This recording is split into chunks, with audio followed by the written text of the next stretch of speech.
गांव की सुबह का एक अलग ही सुकून होता है। सूरज की पहली किरण जैसे ही मिट्टी पर गिरती है, पूरा वातावरण सुनहरी रोशनी में नहाने लगता है।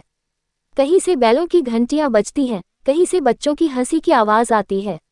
ऐसे ही माहौल में एक छोटी सी झोपड़ी में शारदा रहती थी। उम्र लगभग 45 साल, चेहरा झुर्रियों से भरा, लेकिन आंखों में ममता और उम्मीद की चमक। शारदा के पति का देहांत तब हो गया था जब उसका बेटा आरव सिर्फ 5 साल का था। उस दिन के बाद से उसने जैसे खुद को भुला दिया था। उसका जीवन बस एक ही मकसद में सिमट गया, अपने बेटे आरव को काबिल बनाना। हर सुबह वह खेतों में काम करती, फिर दोपहर में दूसरों के घरों में झाड़ू पोंछा करती। शाम को जब सूरज ढलने लगता तो उसकी आंखें बस एक दिशा में टिक जाती, रास्ते की ओर, जहां से उसका आरव स्कूल से लौटता। वो उसे देखकर ऐसे मुस्कुराती जैसे सारी थकान गायब हो गई हो।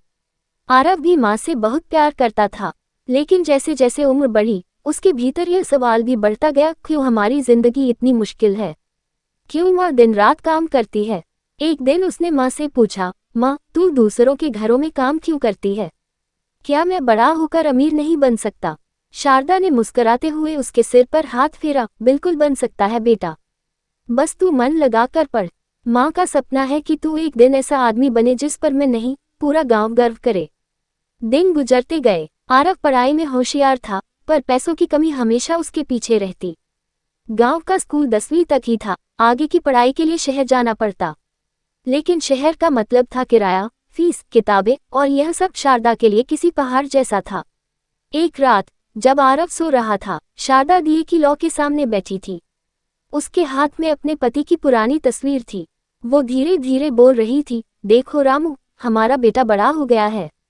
अब उसे शहर भेजना पड़ेगा। पैसे नहीं हैं, लेकिन मैं कोई न कोई रास्ता निकाल लूंगी। बस तुम उसकी राह देखना, उसे सफलता मिले। अगले दिन से शारदा ने और ज्यादा काम पकड़ लिए। दिन में खेत, शाम को मंदिर साफ करना, और रात को गांव की औरतों के कपड़े सिलना। उसकी उंगलियों में छाले पड़ गए थे, मगर चेहरे पर वही दृढ़ता थी। शहर जाने के दिन जब आए तो शारदा ने आरव को पुराने ट्रंक में उसके कपड़े रख दिए। उसे 5,000 रुपए दिए, यही उसकी सारी जमा पूंजी थी। आरव बोला, माँ, तू भी चलना मेरे साथ। शारदा मुस्कुराए, बेटा, मेरी जरूरत यहाँ ज्यादा है। तू बस इतना याद रखना, जब कभी थक जाए न, तो सोच लेना, माँ आज भी तेरे लिए काम कर रही है। आरव शहर चला गया। नई दुनिया, नए लोग, नई चुनौतियाँ। शुरू में सब कुछ मुश्किल था, लेकिन माँ के त्याग की याद उसे हर दिन मजबूत बनाती। वो कॉलेज में पढ़ाई के साथ साथ पार्ट टाइम नौकरी करने लगा।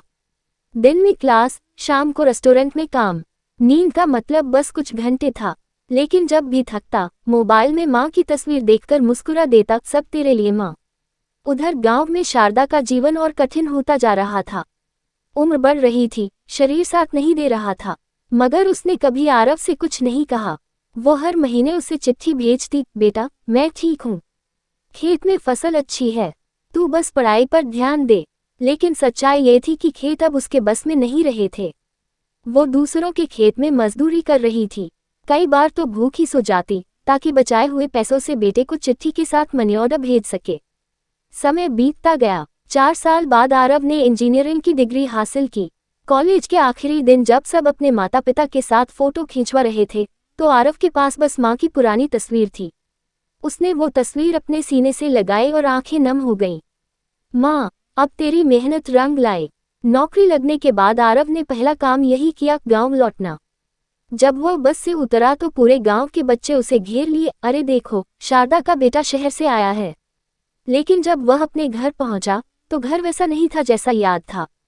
झोपड़ी की दीवारें टूट चुकी थीं और माँ चौखट के पास बैठी थी, बहुत कमजोर, पर चेहरे पर वही मुस्कान। आरव उनके पैरों में गिर गया। माँ, मैं आ गया, अब तुझे कुछ नहीं करना पड़ेगा। शारदा ने धीरे से उसके बालों में हाथ फेरा। बेटा, मैं तो कभी नहीं चाहता कि तू अमीर बने, मैं बस चाहती थी कि तू इंसान बने, और आज तू वही बन गया। कुछ महीनों बाद आरव ने गांव में ही एक छोटा स्कूल शुरू किया। माँ शारदा विद्या मंदिर उसका मकसद था, कोई और पैसों की वजह से अपनी पढ़ाई ना छोड़े। जब स्कूल का पहला दिन था तो गांव भर के बच्चे आए।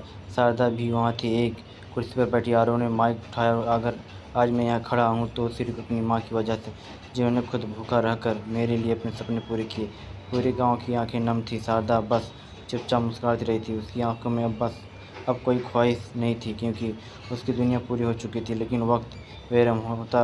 कुछ महीनों बाद सादा बीमार पड़ी। डॉक्टर ने कहा उम्र और मेहनत दोनों ने असर दिख किया है। हाँ, आरव ने उसे शहर के अस्पताल में भर्ती कराया, लेकिन सादा ने खुद ही मना कर दिया। मुझे गांव ले चल बेटा, जहां से मैंने तुझे भेजा था वहीं से जाना चाहती हूँ।